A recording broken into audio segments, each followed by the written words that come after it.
So today we will discuss about the role of information technology in environment and human health. ठीक है, तो information technology से आप क्या समझते हैं, क्या क्या चीजें आती हैं इसमें? बीएससी फर्स्ट ईयर आदर्श,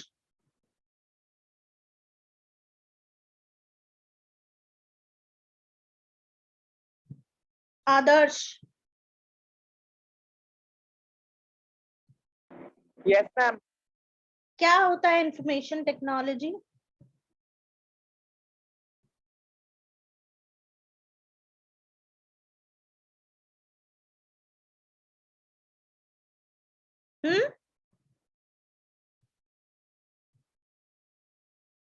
मैम इंफॉर्मेशन टेक्नोलॉजी में ऐसा एक मेथड है, ऐसी ऐसी एक एजुकेशन की प्रक्रिया है जिसमें हम लोगों को उसके बारे में, उस टेक्नोलॉजी के बारे में इंफॉर्मेशन प्रोवाइड करते हैं। सुमन,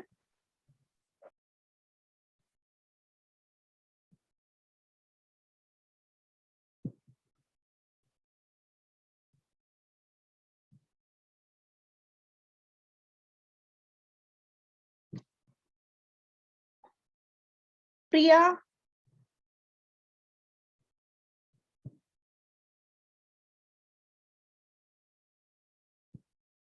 प्रिया Sisodia,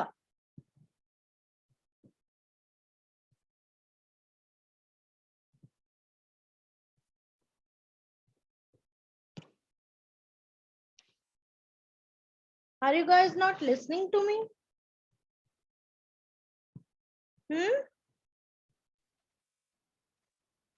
no ma'am, your voice is clear. जवाब तो नहीं आ रहा किसी का मेरे पास। ऐसे क्लास लेने का कोई फायदा है जब आपको थोड़ी बेसिक नॉलेज भी नहीं है, आप रिप्लाई नहीं करते हो, बस फोन ऑन करके छोड़ देना।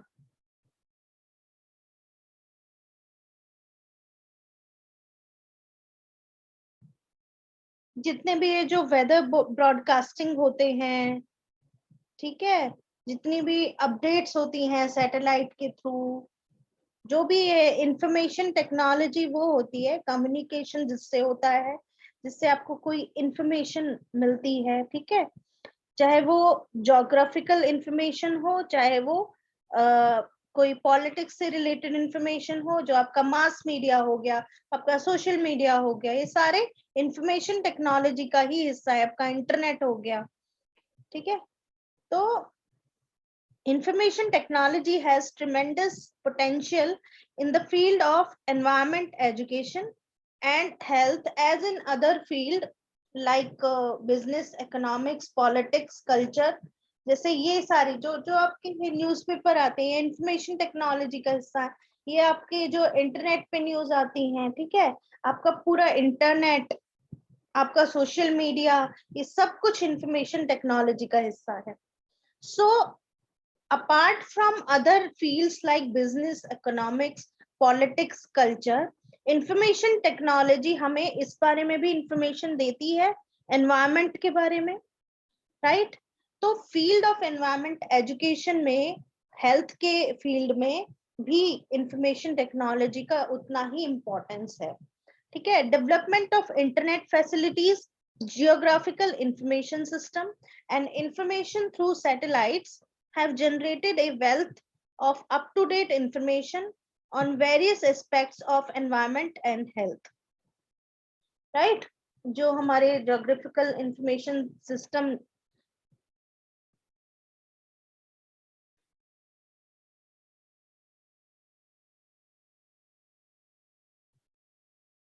जनरेट हुआ है, ठीक है, या फिर डेवलप हुआ है, या इंफॉर्मेशन कोई भी सैटेलाइट्स के थ्रू जनरेट हुई है, या इंटरनेट फैसिलिटीज हमारी जो है वो डेवलप हुई है, तो उसकी वजह से जो है हमारे एनवायरमेंट और हेल्थ से रिलेटेड जो इंफॉर्मेशन है हमारे पास अप टू डेट आती है। आपने देखा है अभी आजकल साइक्लोन्स आने से पहले ही, कई दिनों पहले ही हमारे पास इंफॉर्मेशन आ जाती है कि इस दिन साइक्लोन आने वाला है, राइट? तो मतलब ये सारी जो है सैटेलाइट्स के थ्रू हो गया या GIS के थ्रू हो गया, किसी के भी थ्रू है, इंफॉर्मेशन ब्रॉडकास्ट होती है। वेदर ब्रॉडकास्टिंग होती है, अगले दिन बारिश होगी नहीं होगी, धूप निकलेगी, कैसा मौसम होगा, राइट, वेदर ब्रॉडकास्टिंग। उसके बाद है a number of software has been developed for environment and health studies which are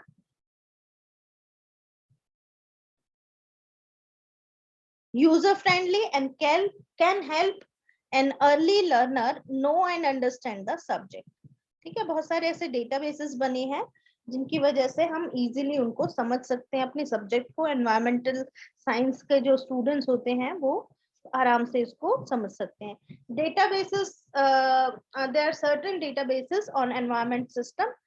तो डेटाबेस होता क्या है? डेटाबेस बेसिकली कलेक्शन होती है किसी भी इंफॉर्मेशन की।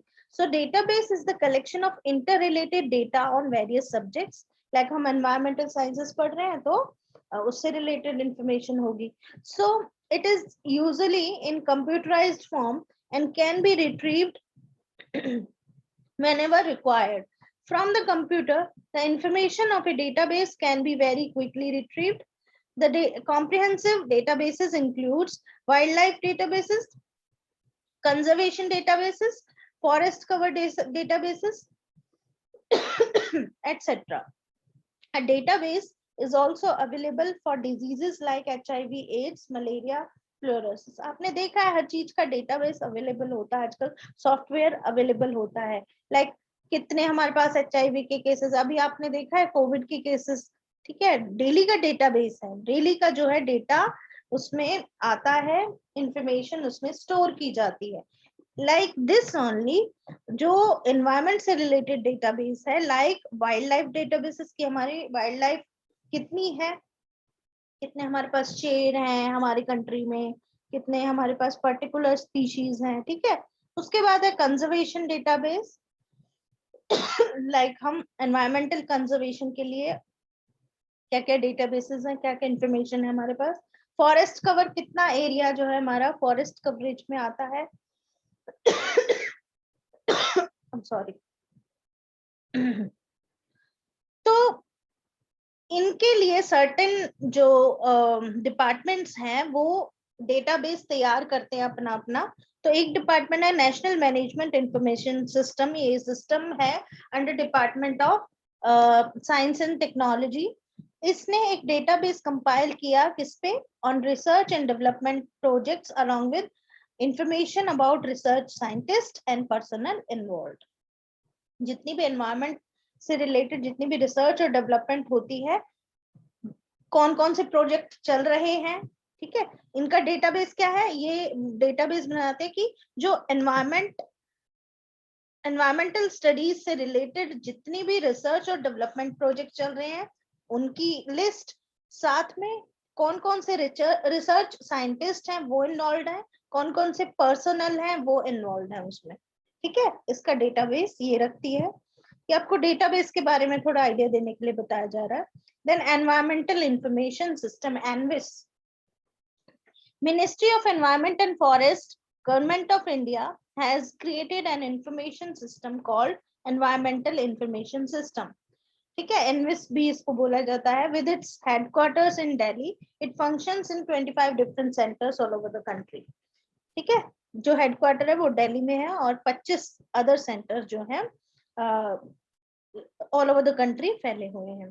The NVIS centers work for generating a network of databases in areas like pollution control, clean technologies, remote sensing, coastal ecology, biodiversity, Western Ghats, Eastern environmental management, media related to environment, renewable energy, desertification, mangroves, wildlife, Himalayan ecology and mining, etc. तो एनविस जो काम करता है वो इन areas में काम करता है, पॉल्यूशन कंट्रोल के एरियाज में, कहाँ पे पॉल्यूशन ज्यादा है कहाँ पे कम है, ठीक है, ये देखता है। क्लीन टेक्नोलॉजी, ठीक है, क्लीनलीनेस किन एरियाज में ज्यादा है किन एरियाज में कम है, कौन से गंदे एरियाज हैं, लाइक रिमोट सेंसिंग, ठीक है। उसके बाद कोस्टल इकोलॉजी, कोस्टल एरियाज के बारे में, ठीक है। उसके बाद है biodiversity, Western Ghats, eastern environmental management, media related to environment, renewable energy, desertification, mangroves, wild life, Himalayan ecology, mining etcetera, इनके बारे में जो है ये एनविस इंफॉर्मेशन रखता है। उसके बाद है remote sensing and geographical information system यानी कि GIS। ये बेसिकली इसमें क्या आती है, हमारी सैटेलाइट्स हैं वो आती हैं। तो satellite images provide actual information about various physical and biological resources. Satellite से हमें पता लग जाता है एग्जैक्ट सिचुएशन, एक्चुअल इंफॉर्मेशन कि भाई रिसोर्सेज की, फिजिकल और बायोलॉजिकल रिसोर्सेज जो है हमारे, उनकी क्या सिचुएशन है, क्या इंफॉर्मेशन है उनके बारे में कि भाई कुछ डिग्रेड हो रहा है या अभी अच्छे फॉर्म में है। ठीक है, ये सब हमें सैटेलाइट्स के थ्रू पता लग जाता है। And also to some extent about the state of degradation in a digital form through remote sensing. It helps to gather digital information on environmental aspects like waterlogging कि कहाँ water logging है। ठीक है, desertification, जब केदारनाथ में बाढ़ आई थी तो सैटेलाइट्स के थ्रू और इनके थ्रू ही हमने पता किया था भाई, ठीक है, एग्जैक्ट सिचुएशन क्या है। Then desertification, deforestation, urban sprawl की अर्बन एरियाज में जो लगातार जो फैलाव हो रहा है, मतलब अर्बन एरियाज में लोग जो है बढ़ते ही जा रहे हैं। ठीक है, उसके बाद है river and canal network, mineral and energy reserves and so on. तो इनके बारे में GIS हमारा पता लगा सकता है क्या क्या सिचुएशन है। ठीक है, कहाँ तक अर्बन स्प्रॉल हो गया है, डिफॉरेस्टेशन पहले कहाँ तक था, अब यहाँ इस एरिया में पहुंच गया है। ठीक है, आप इंची टेप लेके तो नहीं नाप सकते हो। ठीक है, तो सैटेलाइट के थ्रू एग्जैक्ट सिचुएशन का पता लगाया जा सकता है। Then coming to geographical information system, GIS is a technique of superimposing various thematic maps using digital data on a large number of interrelated or interdependent aspects. वो बहुत सारे एस्पेक्ट्स हैं जिनके ऊपर ये काम करता है। ये बेसिकली क्या करता है कि थीमेटिक मैप्स एक सुपर इम्पोज कर देता है थीमेटिक मैप्स का। ठीक है, यूजिंग डिजिटल डेटा। ठीक है, डिजिटल डेटा हमें कहाँ से मिल रहा है, हमें सैटेलाइट से मिल रहा है, हमें जो है ये आपके ये एनविस से मिल रहा है। ठीक है, रिमोट सेंसिंग से मिल रहा है। तो इस डिजिटल डेटा को यूज करके एक थीमेटिक मैप बनाता है। ठीक है, on various aspects. Like several useful software has been developed for working in the field of GIS, different thematic maps containing digital information on a number of aspects like water resources कहाँ हैं, industrial growth कहाँ, एक map बनाता है digital map जिसमें ये show होता है कि हमारे वाटर रिसोर्सेज कहाँ है, हमारी इंडस्ट्रियल ग्रोथ क्या क्या हो रही है, कहाँ फैली हुई है, ह्यूमन सेटलमेंट्स यानी कि हमारे रेजिडेंशियल एरियाज कहाँ हैं, रोड नेटवर्क। आपने डिजिटल मैप्स बहुत सारे देखे होंगे, एडवर्टाइजमेंट्स में भी आते हैं। आजकल किसी सोसाइटी की एडवर्टाइजमेंट आती है लाइक घर खरीदने के लिए, तो उसमें भी बड़े डिजिटल मैप्स की ये यहाँ पे स्विमिंग पूल दिया हुआ है, यहाँ पे जो है मार्केट है आपकी, यहाँ पे प्लेग्राउंड है, यहाँ पे पार्क है, तो ये शो करते हैं। इसी तरीके से जो GIS सिस्टम होता है हमारा, वो भी एक थीमेटिक मैप बनाता है। किसका, वाटर रिसोर्सेज का, इंडस्ट्रियल ग्रोथ कहाँ है, ह्यूमन सेटलमेंट्स कहाँ है, रोड नेटवर्क कहाँ है, soil type, forest land, crop land, grass land. ठीक है, ये सारे सुपर इम्पोज होते हैं in a layered form in a computer using software. ठीक है, such information of polluted zones, degraded lands and diseased cropland can be made based on GIS। हम इसकी हेल्प से पॉल्यूटेड जोन भी बता सकते हैं, डिग्रेडेड लैंड्स भी बता सकते हैं, डिजीज्ड क्रॉपलैंड भी बता सकते हैं GIS की हेल्प से। So GIS serves to check unplanned growth and helps provide correct, reliable and verifiable information about forest cover, success of conservation efforts, etc. तो जो हमारा GIS सिस्टम होता है ये बेसिकली अनप्लैन्ड जो ग्रोथ अगर हो रही है, लाइक जो अर्बन स्प्रॉल है वो फैलता जा रहा है, ठीक है, तो हम उसको रोक सकते हैं, हमें पता लगता रहेगा। हमारे पास एक मैप है ना, एक डिजिटल मैप है, तो हमें पता लग जाएगा कि ये तो अनप्लैन्ड ग्रोथ हो रही है, तो हम उसको रोक सकते हैं और जो है हम इसको प्लान कर सकते हैं एक तरीके से, ताकि इसमें नुकसान ना हो। They also provide information of atmospheric phenomena like approach of monsoon. ठीक है, जीआईएस के थ्रू हम पता लगा सकते हैं कि कब मॉनसून आने वाला है, कब कहाँ कहाँ से और कितनी ओजोन लेयर डिप्लीट हो रही है, many new reserves of oil mineral, ये पता लगाना तो हम जीआईएस के थ्रू आसानी से पता लगा सकते हैं। With remote sensing GIS plays a key role in resource mapping. Resources क्या होते हैं हमारे, कि वाटर रिसोर्स है कोई, ठीक है, वो कहाँ पे है, माउंटेन्स कहाँ पे है हमारे, फॉरेस्ट एरियाज कहाँ पे हैं, सो रिसोर्स मैपिंग करता है। देन एनवायरमेंटल कंजर्वेशन में हेल्प करता है, एनवायरमेंटल मैनेजमेंट में हेल्प करता है, प्लानिंग में हेल्प करता है, एनवायरमेंटल इम्पैक्ट असेसमेंट में हेल्प करता है। ये सारे जो है जीआईएस के काम होते हैं। उसके बाद इट ऑल्सो हेल्प्स आइडेंटिफाइंग। बेटा माइक किसका ऑन है?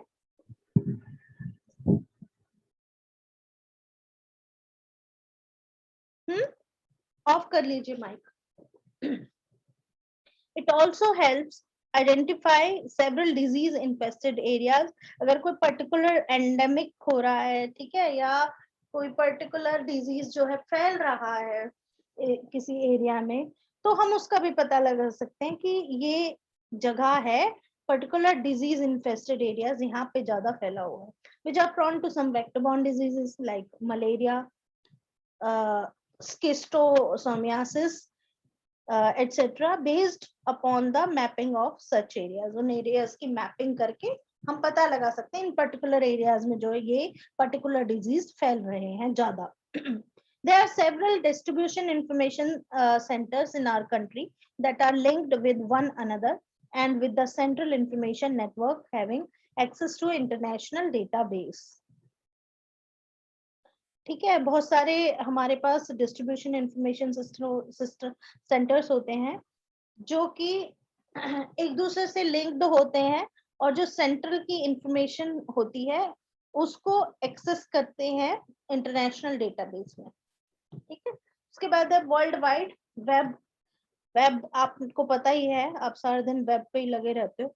With resources materials on every aspects, classroom activities and digital files of photos, PowerPoint lecture presentation, animation, web exercises, and quiz have proved to be extremely useful both for the students and teachers of environmental studies।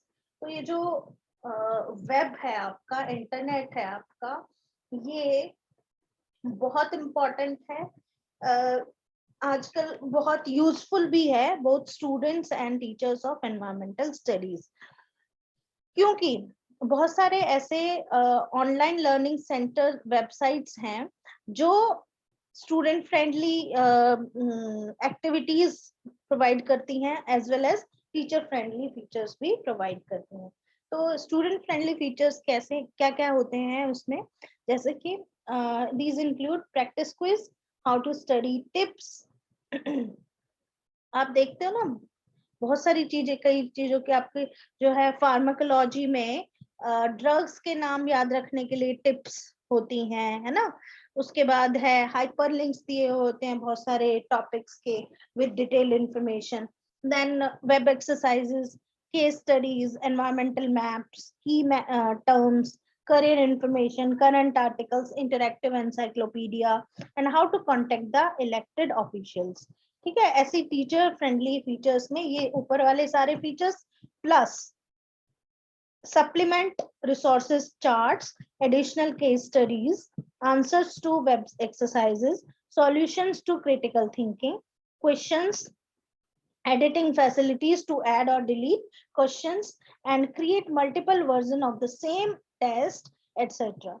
Information technology is expanding rapidly with increasing applications and new avenues are being opened with effective role in education, management, and planning in the field of environment and health.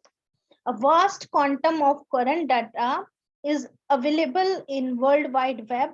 ठीक है, one of the most important, आप कुछ भी search कर लेते हो ना, www.this and that, ठीक है, तो बहुत सारा डेटा जो है वो अवेलेबल है वर्ल्ड वाइड वेब में. हम पूरे ऑल ओवर द वर्ल्ड हम आपस में शेयर कर सकते हैं उसको, कोई भी पढ़ सकता है. One of the most important online learning centers with Power Web is www.mhhe.com, which provides current information on environmental science. ठीक है, उसके बाद है GIS serves to check.